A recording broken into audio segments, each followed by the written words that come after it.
ওকে, টি-20 cricket ইতিহাসে পাওয়ার প্লেতে সব থেকে বেশি রান হচ্ছে 125, যেটা করেছিল ট্রাভিস হেড এবং অভিষেক শর্মা। বাট আজকে আমরা এমন তিনটা টপ অর্ডার ব্যাটসম্যান নিতে যাচ্ছি যারা পাওয়ার প্লে 6 ওভার যদি খেলে তাহলে 125 রানের উপরে করবে।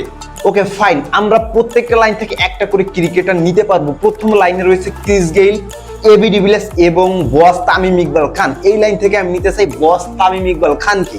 এরপরে দ্বিতীয় লাইনে রয়েছে হিটম্যান শর্মা এবং বাংলাদেশের আলটিমেট লেজেন্ড নাজমুল হোসেন শান্ত এবং জস দ্য বস। এইখান থেকে আমি নিতে চাই বাংলাদেশের গোট নাজমুল হোসেন শান্তকে।